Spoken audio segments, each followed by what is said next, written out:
Assalamualaikum warahmatullahi wabarakatuh, sedulurku semuanya dimanapun panjenengan berada. Jumpa lagi dengan Carita Budaya, sebuah channel yang membahas khusus masalah seputar budaya, baik itu sejarah, legenda, mitos, dan sebagainya. Semua yang ada kaitannya dengan budaya saya kupas di channel saya ini, sedulur. Baiklah sedulur, di video kali ini saya hanya ingin mengingatkan sedulur tentang beberapa prestasi yang diraih oleh leluhur kita di Nusantara ini yang patut kita gunakan sebagai contoh. Dan kenapa saya angkat kembali tema ini? Karena saya ingin Indonesia sekarang ini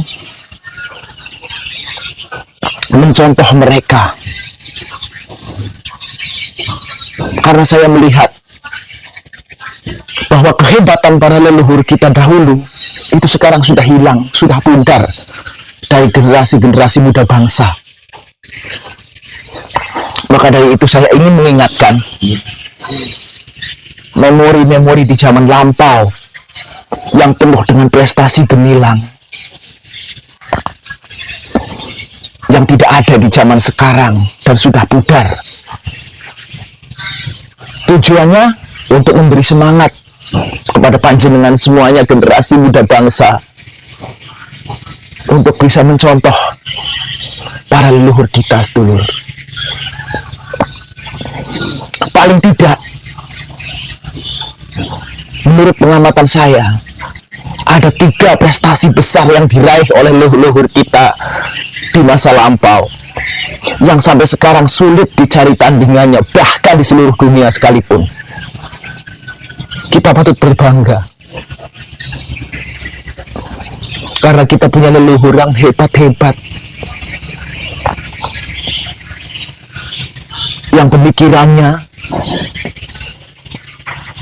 melampaui ilmuwan modern bahkan di seluruh dunia sekalipun. Walaupun sebenarnya bukan hanya 3, masih banyak yang lain. Tapi mohon maaf, saya belum sempat mencari referensi untuk orang-orang hebat lain selain daripada yang 3 ini yang akan saya bahas. Hanya sekedar untuk sebagai contoh buat kita, buat generasi muda bangsa,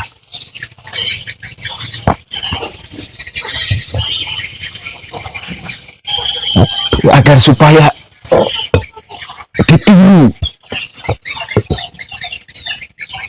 oleh generasi muda sekarang, sedulur.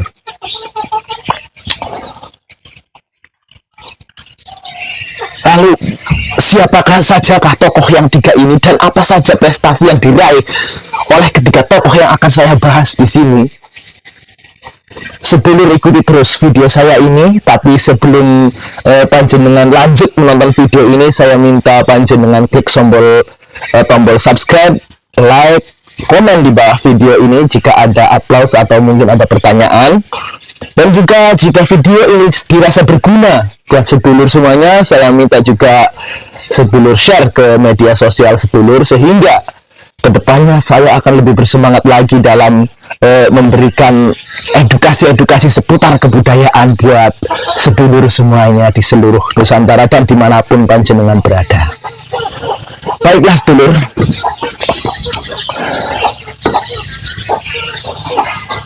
para leluhur kita yang sangat berprestasi dan sulit dicari tandingannya di zaman sekarang, bahkan di seluruh dunia sekalipun. Yang pertama yang saya nilai adalah Gunadarma. Gunadarma adalah seorang arsitek ulung yang sulit dicari tandingannya di zaman sekarang. Gunadarma adalah seorang arsitek yang hidup di zaman Sri Ratu Samaratungga, seorang raja pada zaman Wangsa Syailendra di kerajaan Medang waktu itu di Jawa Tengah.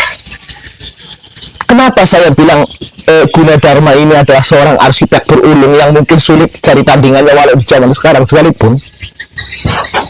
Pembangunan Candi Borobudur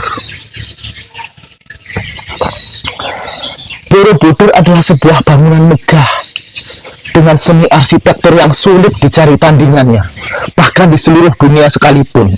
Walaupun keberadaan Borobudur tidak banyak disorot oleh dunia, karena mata dunia banyak yang tertuju kepada keajaiban-keajaiban dari negara lain, seperti misalnya Machu Picchu, seperti misalnya piramida. Padahal kalau dipikir sedulur, kita ambil contoh piramida. Walaupun piramida dibangun jauh sebelum Borobudur, bahkan jauh sebelum abad ke-1 Masehi, apa sih yang bisa dibanggakan dari piramida? Cuma batu dipotong persegi kemudian disusun membentuk trapesium hingga terbentuklah piramida. Kalau dipikir itu adalah proyek yang gampang. Dan lebih sulit proyek yang dikerjakan oleh arsitek yang bernama Gunadarma ini. Bayangkan, Borobudur, candi sebegitu besar, dibangun dengan seni ukir yang hebat, dengan teknik arsitektur yang mungkin sulit dicari tandingannya sekarang ini, dengan ukiran relief-relief yang demikian sempurna, sulit dicari tandingannya.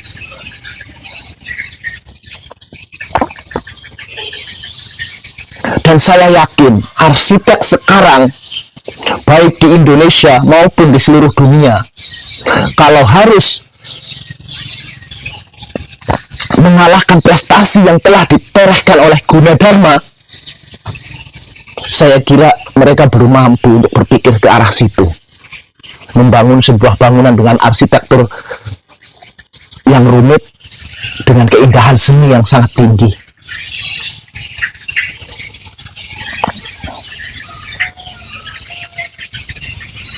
Terus yang kedua,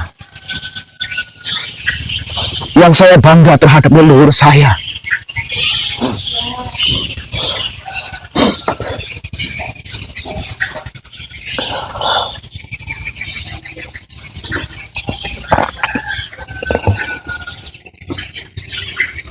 adalah Sri Raja Kertanegara, raja terakhir Kerajaan Singasari. Bagaimana tidak? Pasukan Mongolia di bawah pimpinan Kubilai Khan waktu itu kurang apa kuatnya. Bahkan pasukan terkuat Yunani itu dikalahkan sedulur oleh pasukan Mongol di bawah pimpinan Genghis Khan. Dan Kubilai Khan ini adalah cucu dari Genghis Khan. Tapi begitu mau meminta menjajah Indonesia, menjajah Nusantara, menjajah Kerajaan Singosari, apa yang terjadi? Utusan pasukan Mongolia dipotong telinganya. Ini adalah sebuah kehebatan, ini adalah sebuah prestasi yang sulit dicari tandingannya. Padahal dari zaman dahulu sampai sekarang pun seorang utusan itu tidak boleh disiksa.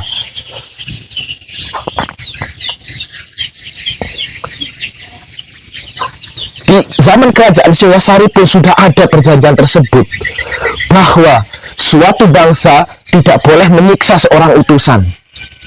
Tapi kenapa Raja Kertanegara berani melanggar larangan ini?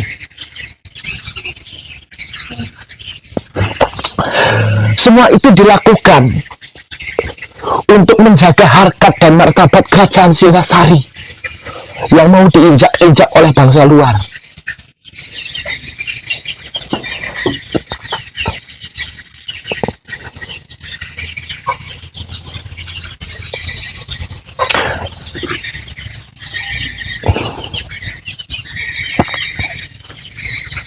Makanya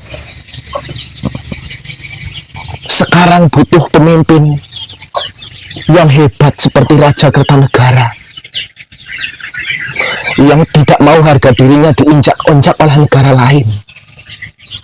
Walaupun negara yang menginjak-injak itu adalah negara terkuat sekalipun, mereka berani melanggar larangan demi untuk menjaga harkat dan martabat bangsa, agar tidak dipermalukan, agar tidak dihina, agar tidak diinjak-injak oleh negara lain. Kita punya harga diri, sedulur.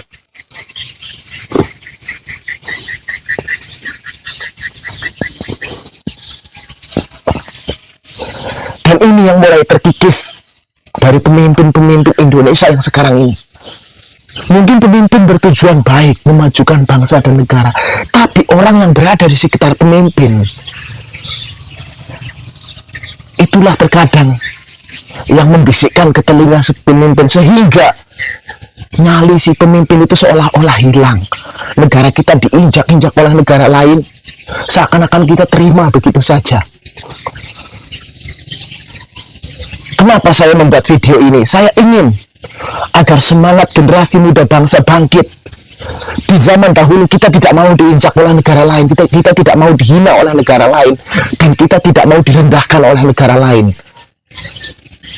Saya berharap sekarang pun demikian. Tunjukkan bahwa Indonesia punya jati diri, Indonesia punya harga diri, dan Indonesia punya harga dan martabat yang tinggi. Jika memang video ini dilihat oleh calon pemimpin nantinya, saya minta panjenengan memimpinlah negara ini seperti Raja Kertanegara yang tidak mau negerinya diinjak-injak oleh negara lain. Mohon maaf, saya selalu terharu kalau dengar cerita semacam ini, sedulur.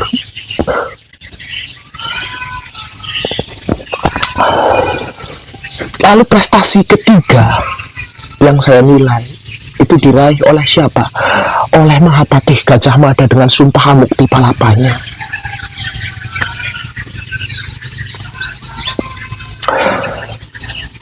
Mahapatih Gajah Mada membuktikan kepada kita bahwa hanya dengan janji pada diri sendiri beliau bisa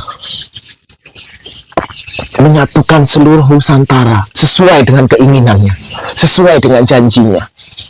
Bahkan bukan hanya Nusantara yang sekarang ini, dari Pulau Sumatera sampai ke Pulau Janggi yang sekarang lebih terkenal dengan sebutan Papua.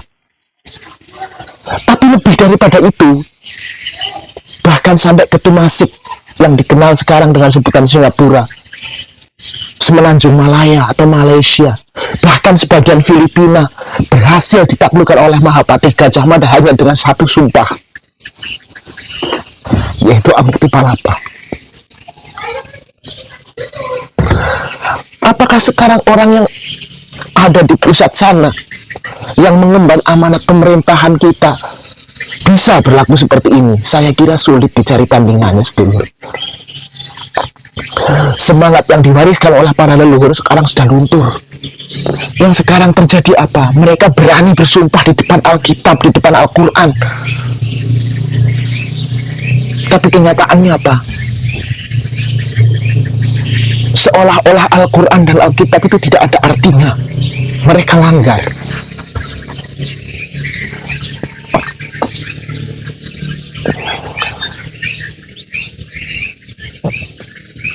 Dan sekali lagi saya buat video ini itu untuk menumbuhkan semangat generasi muda bangsa, panjenengan-panjenengan semua,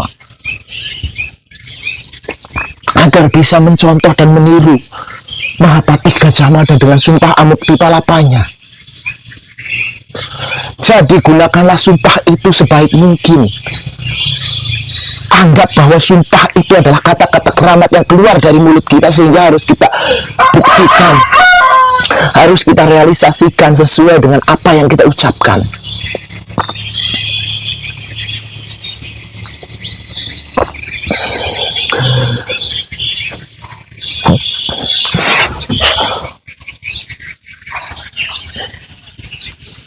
Jadi perlu diingat ya sedulur, ini hanya menurut catatan saya ada 3 tokoh penting yang patut dijadikan contoh sekarang ini, yaitu Gunadarma, Kertanegara, dan juga Gajah Mada. Walaupun banyak tokoh-tokoh lain yang lebih berpengaruh dan punya pemikiran yang cerdas, punya pemikiran yang smart, dan punya ilmu yang sulit dicari tandingannya oleh ilmuwan dunia sekalipun.